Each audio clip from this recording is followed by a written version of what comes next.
পিএইচপি কোরআনের আলো, পিএইচপি কোরআনের আলো। আজ এই মঞ্চে পারফর্ম করছে হযরত আলী রাদিয়াল্লাহু তাআলা আনহু গ্রুপের প্রতিযোগীরা। এবারে মঞ্চে ডেকে নিচ্ছি কুমিল্লার প্রতিযোগী হাফেজ মোহাম্মদ ইসহাককে। পিএইচপি কোরআনের আলো। আসসালামু আলাইকুম ওয়া রাহমাতুল্লাহি ওয়া বারাকাতুহু। ওয়া আলাইকুমুস সালাম ওয়া রাহমাতুল্লাহি ওয়া বারাকাতুহু। আউযু বিল্লাহি মিনাশ শাইতানির রাজীম। বিসমিল্লাহির রহমানির রহিম। ইয়া আইয়ুহান নাবিয়্যু হাসবুকাল্লাহু ওয়া মান ইত্তাবা'আকা মিনাল মুমিনিন। أعوذ بالله من الشيطان الرجيم. بسم الله الرحمن الرحيم.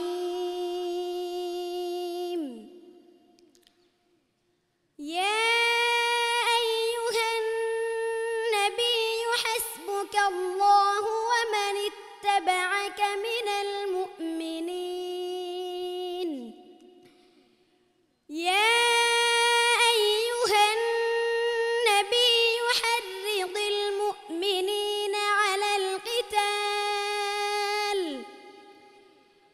إن يكن منكم 20 صابرون يغلبوا 200 وإن يكن منكم 100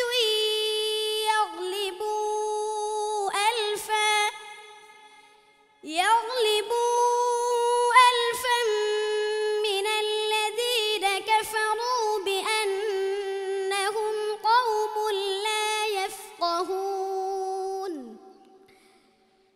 الآن خفف الله عنكم وعلم أن فيكم ضعفا فإن يكن منكم 100 صابرة يغلبوا 200 وإن يكن منكم 1000 يغلبوا 2000 بإذن الله والله مع الصابرين. ما كان لنبي أن يكون له أسرى حتى يثخن في الأرض تريدون عرض الدنيا والله يريد الآخرة والله عزيز حكيم.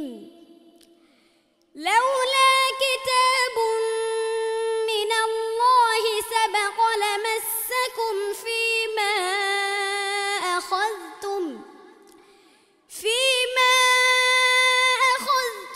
عذاب عليم. فكلوا مما غنمتم حلالا طيبا واتقوا الله إن الله غفور رحيم. হাসবুক। صدق الله مولانا العظيم. মাশাআল্লাহ। সম্মানিত বিচারক হাফেজ মাওলানা আবু ইউসুফ, চমৎকার তেলাওয়াত ইসহাক।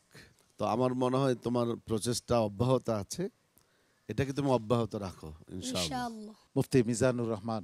আলহামদুলিল্লাহ ইসহাক, সব মিলিয়ে অনেক সুন্দর, আগের চেয়ে অনেক ভালো। হ্যাঁ, তুমি সামনে আরো ভালো করবে ইনশাআল্লাহ। উস্তাদুল হুফাজ। জি আলহামদুলিল্লাহ, আল্লাহ শুক্রিয়া। ইসহাক গত পর্ব থেকে এ পর্ব ইনশাআল্লাহ অনেক উন্নত তেলাওয়াত করেছে। এভাবে যদি চেষ্টা অব্যাহত থাকে তো সামনে আরও ভালো করতে পারবে ইনশাআল্লাহ, আমি দোয়া করি। সম্মানিত অতিথি মাওলানা মাহবুবুর রহমান নিজামী। খুব সুন্দর তেলাওয়াত, আরও চেষ্টা করবে যেন তোমার তেলাওয়াতটি আরও সহি শুদ্ধ হয়, ভালো হয়, সুমধুর হয়। আল্লাহ পাক যেন তোমাকে দক্ষ হাফেজে কোরআন হিসাবে যেন কবুল করে নেন, আমরা বলি আমিন। আমিন। সম্মানিত অতিথি মোহতারাম আবুল কালাম আজাদ। আসলে শিশুরা এমনিতেই পবিত্র, তো এই ছোট্ট শিশু আমাদের ইসহাক সুন্দর তেলাওয়াত করেছে।